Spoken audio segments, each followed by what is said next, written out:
お世話になっております。マサルです。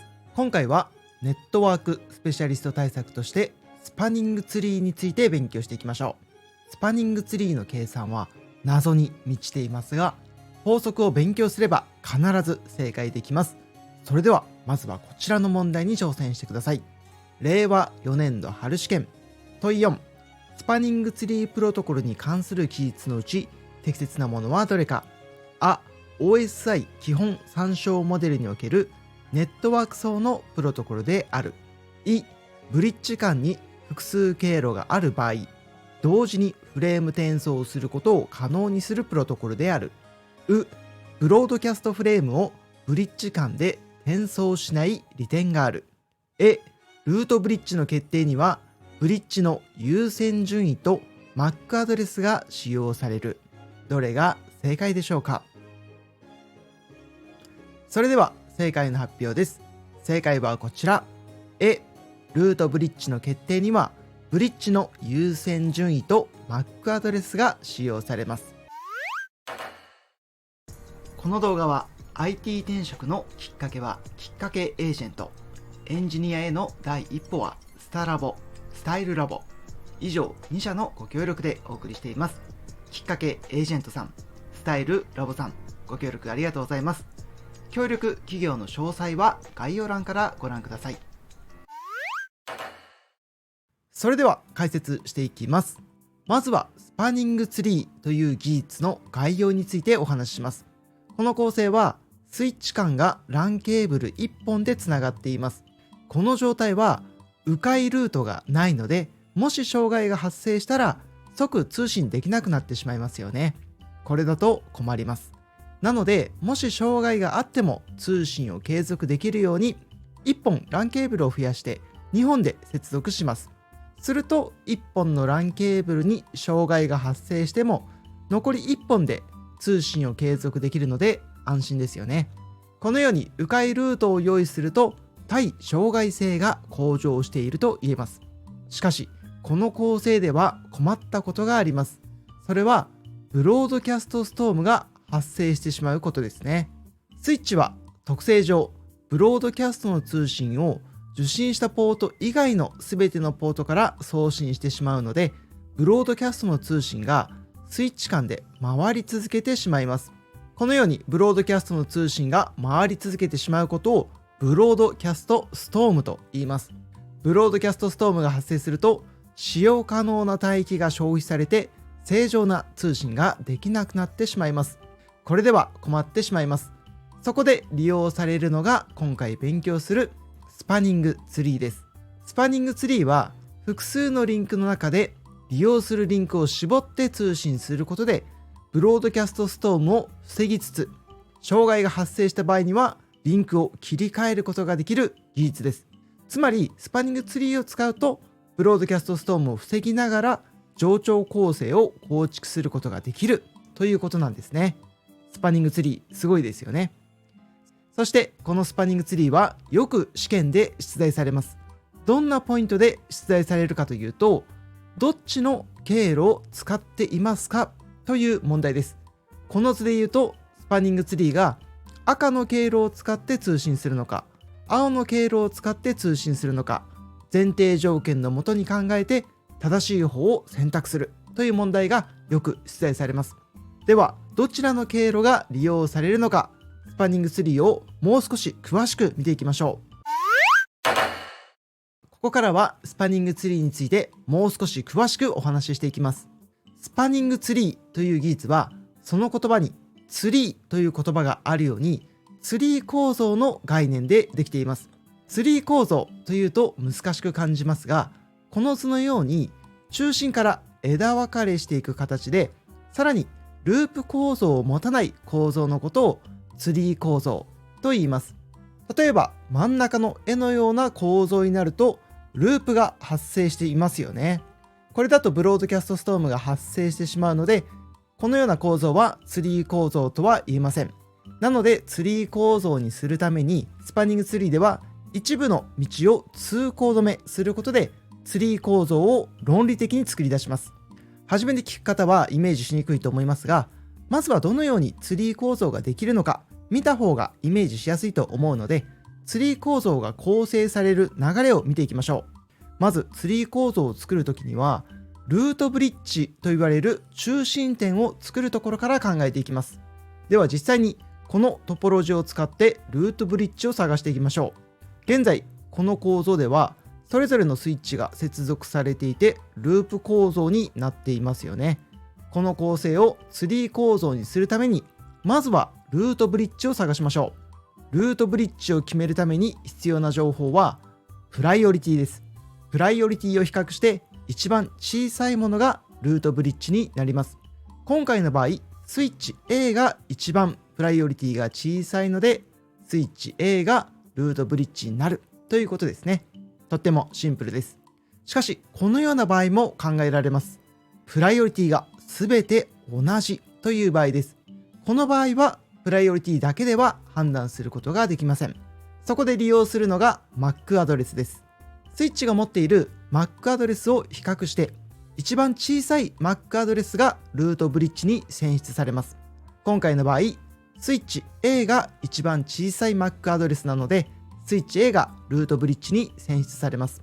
プライオリティが同じ場合は MAC アドレスを比較して、一番小さいスイッチがルートブリッジに選出されることを覚えておきましょう。なお、このルートブリッジの選出については冒頭の問題で出題されていました。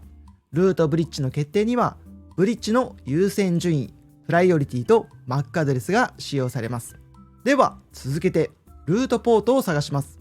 ルートポートとは何か？一言で言うと、ルートブリッジ以外の各スイッチが必ず一つだけ持つ、ルートブリッジに一番近いポートのことをルートポートと言います。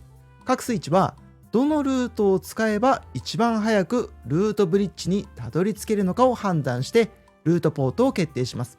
いくつか判断基準はありますが、まず最初に見るのは、ルートブリッジまでのコストです。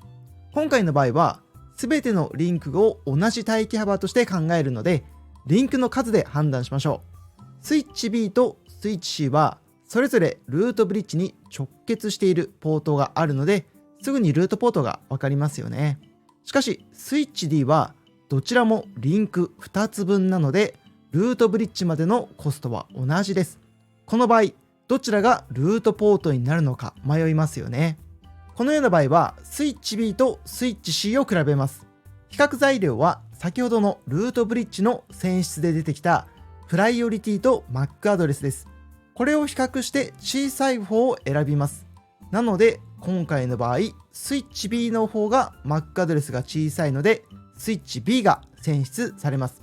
なので、スイッチ D はスイッチ B を経由すると判断します。このようにして、ルートブリッジ以外の各スイッチのルートポートが選出できました。次は指定ポートを選出します。